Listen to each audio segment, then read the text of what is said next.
What's up, y'all? Gerald here, creator of Gospel Chops and your host for this YouTube channel, back with another video. Now, I don't know if you've heard this.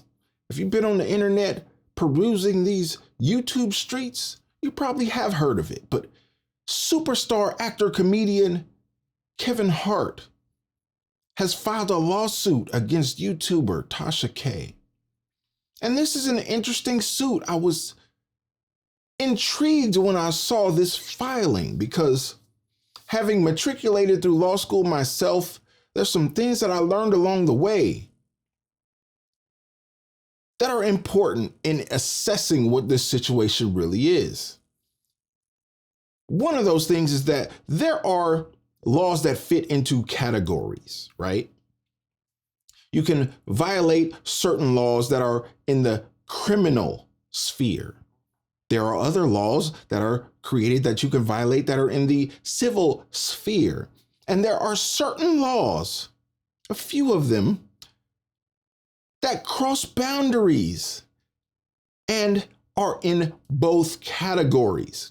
So when I saw that Kevin Hart filed this claim against Tasha K, I was intrigued because he picked out one of those laws that you could violate that fall into both categories. Extortion. Wow. He's saying that you came at me and tried to extort some money from me in an illegal way. And I can sue you for that because you violated the law in your approach to me.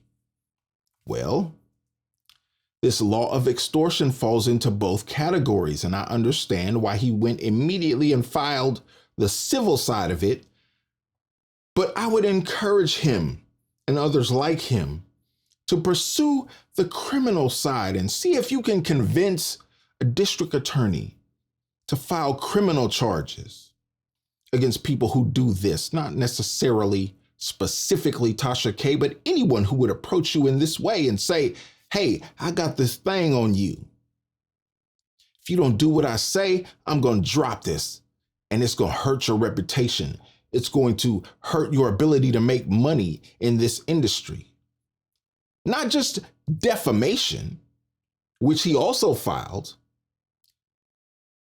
but this is heavier than something like a defamation. I'm not just going to smear your character.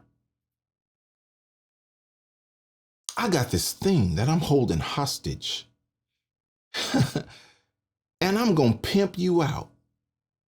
I'm going to dangle it in front of you over your head. And this is this thing that I have that I'm going to hold over you until you pay me what I want. Okay. Kevin Hart goes and he sees this situation. Someone in her camp approaches someone in his camp. He immediately alerts the authorities and he files a civil suit. Great. Soft golf clap. I appreciate everything that you're doing. There's some people on your team that know how to approach this, but there's nuance to this situation, and I need everybody to understand this. I went to school and didn't know it when I got there. When I got to law school, I didn't understand these different nuances of law. Look, everyday people, we look at lawyers and say, lawyer. We look at doctors and say, doctor. Well, there are nuances in this thing. You wouldn't want a ear, nose, throat doctor to operate on your foot. There are specialties in these sectors. Tasha K found that out in her previous suit where Cardi B has won a $4-point-something million settlement against her. One of the problems in Tasha K's defense against Cardi's suit was that Tasha hired a criminal defense attorney. One of the issues that Tasha K found out in her defense of Cardi B's suit is that she hired a criminal defense attorney to defend her against a defamation case. And it went so bad, y'all, that the judge admonished her lawyer many times throughout the case, told her to go back to law school. That's how bad she was conducting her defense. The judge said, you need to go back, not just back to law school. That would have been enough, right? The judge said, you need to go back to first year of law school. Ugh. When I tell y'all, I feel that in my spirit. When you go across the country to ABA accredited schools across the United States, they all teach the same courses in the first year. They're mandated to. Every school, same courses, same curriculum. So what makes a law school better than the other? The professors. The quality of professors that teach those courses and having access to those genius minds that you can meet with in office hours and talk to and discuss different things and bounce ideas off of. In my personal opinion, that's the only thing that makes one law school better than the other in the first year, because they all teach the same classes, the same curriculum. The judge admonished Tasha K's lawyer in her suit in defense of Cardi B's charges. The judge admonished her lawyer to go back to the first year of law school and learn the first year principles of law, because you have no idea what you're doing and you're wasting my time in my court. It was so disrespectful for a practicing attorney to hear this, but for a client to be so ignorant of the situation, that's not a shot at her. She didn't know. She went with the lawyer she knew. And in my personal opinion, I blame the lawyer for taking the case, because you knew you weren't qualified to take the case. You're a criminal defense lawyer. Why would you take a defamation case knowing that you have no experience in civil procedure? You don't even know how this works. And the judge slapped you, not on the hand, he slapped you in the face. Took a shot on the record, knowing that everyone like myself would be able to see this. Anyway, let's get off of that and back to Kevin Hart. Tasha K has allegedly linked up with a former personal assistant of Kevin Hart, who had close encounters not only with him personally, but with people in his circle, had access to information, saw some things, heard some things. And to Kevin Hart's credit, he had her sign a non-disclosure agreement and paid her to sign that agreement. But she has connected with Tasha K and done an exclusive interview where she reveals some information that he probably didn't want disclosed, something that he feels is in violation of the NDA. But somebody from Tasha's camp reached out to somebody from his camp and said, hey, we got this interview, bro. We got this tape. If you don't pay $250,000, y'all. And I love how the attorney for Kevin Hart called it a ransom in the claim filed in this California district court. Because that's what it was. This is extortion. You held this in front of this man's face and said, I want this payment or I'm going to release this. Well, seems like textbook extortion, right? But there are different elements between criminal extortion and civil extortion. And that's one thing that we have to note in this video that I want y'all to understand. So let me give you this piece of information, and I'm going to read it to you because I want it to be clear. Extortion, blackmail, is obtaining money or property by force or fear. Criminal extortion is different from civil extortion. The state can convict defendants just for making a threat. But to win a lawsuit, a civil suit, the plaintiff must have paid the defendant. Receiving threats is not enough. And these laws vary from state to state. This is something you have to understand. From state to state, the elements of the law may vary depending on what your legislature has passed.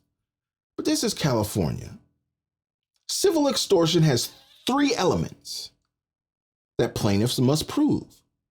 This is Kevin Hart's burden going into this trial. He has to prove this about Tasha K. Number 1, the defendant knew the threat was wrongful. Did Tasha K know this was wrong when somebody from her camp made the call to somebody from his camp? Of course she did. What was her motivation? Monetary gain. I got this golden ticket and you gonna pay me for it or I'm gonna expose you. That's extortion, y'all. One element though, one of the 3. The second element, the threat included a demand for money, property, or services. This threat could be expressed or implied. Yeah. There was a demand for money. Something in exchange for something else. If you don't give me money, this is my threat. If you don't pay me $250,000, said someone from Tasha K's camp, allegedly, according to Kevin Hart's lawyer. If you don't pay me this money, I'm going to drop this interview, which is going to ruin you and tank your career and inhibit your ability to make money in the future. This is a threat. Here's the problem for Kevin Hart. Element number 3 in the state of California. The plaintiff complied with the demand. And this is something that someone in his camp may not have understood. All of the elements of the law must be satisfied in order for you to obtain a judgment stating that she's liable. That third element, the plaintiff complied with the demand. Well, in this case, Kevin Hart did not pay. He went straight to the police. But let me tell you why that's not a bad thing. It may be bad in the sense that he doesn't meet all the elements for civil extortion, which he has claimed in his suit. He still has a claim for defamation and other things that he's alleging. He may succeed on those other claims. And this claim, it looks like he falls short in the state in which he filed because he did not pay. We get it. However, you have to understand something, y'all, in this broad scheme of things. There is a level that you can get to where you have a lot to lose. And in that instance, you become a target. People look at you and see money bags. If I can just find an angle to get to him or her, I can put pressure on their situation and they'll just cash me out. Because it's easier to pay me than to go through the drama of a trial, right? That's what Tasha K was banking on, in my opinion. That if I just press him for $250, we're not going to go too big. We don't want 2 million. We don't want 5 million. Let's keep it kind of small, something that we know he could just throw out there just to get rid of it. He said, no, I ain't paying you nothing. I've seen how Cardi B has dealt with you in the past. We've seen your antics. We've seen you lose a $4+ million suit in front of the world. And I'm going to follow the playbook of Cardi B's lawyers. Cardi B's lawyers set the precedent. We know how to defeat a person like this. Here's the problem for people like Kevin Hart. You can reach a level in your career. You can amass so much wealth where you become a target for everyone you come across. And now, y'all, you can look at a situation like this and see why celebrities are so guarded when they reach a certain level, because you're going to face attacks like this. And in this situation, you have someone, and this is important to note, you have someone with nothing to lose. You have all this to lose, all this stuff you've amassed, all this wealth, all this fame, all this stuff that you cherish in your position. and someone just gonna walk up to you and try to take a shot because they ain't got nothing to lose. She already $4 million in debt and can't pay Cardi. But here's the distinguishing factor between Cardi B and Kevin Hart. Kevin Hart has a claim, a legal claim that Cardi B didn't have. See, extortion falls into two boxes: criminal and civil. Criminal and civil. I just read you the elements. Kevin may not be able to prove the civil elements in his claim. However, if he can convince a district attorney in the state of California to press charges in criminal court, stating that this was criminal extortion, well, now you got her attention, because now she can't flout the law. Now she can't thumb her nose at you as a plaintiff. Now she's in a position where your financial claim is not the main thing. She got to keep the main thing the main thing. And the main thing in a criminal case is staying out of jail. I would advise Kevin Hart, and I'm not a practicing attorney, I would advise him to pursue the criminal element, because that's the only way you're going to keep a chick like that off your back, because she don't care nothing about financial judgments. She don't care how you feel. She don't care what you think. The only way to come against a person like this who has nothing to lose and everything to gain is in a criminal sense, where you can take away her freedom and give her some time to think about her actions, because even in the wake of the loss of Cardi B's suit, she seems like she's determined to keep going. And assessing financial burdens upon her is not going to get the job done. Doesn't mean anything. She ain't got nothing to lose. Her back is against the wall. She willing to risk it all for this. Y'all, what do you think about my assessment of the situation? Do you agree with where I'm coming from? Because I've sat in the halls of legal institutions and learned this game. I have friends who are lawyers and judges who are practicing now, and we talk about these things on a regular. Let me know if you agree with my assessment. And don't forget to like the video, subscribe to the channel, and share the video so we can get more people involved in the conversation, y'all. And like I always say, always remember and never forget, without the gospel, it's just chops. Until next time, peace.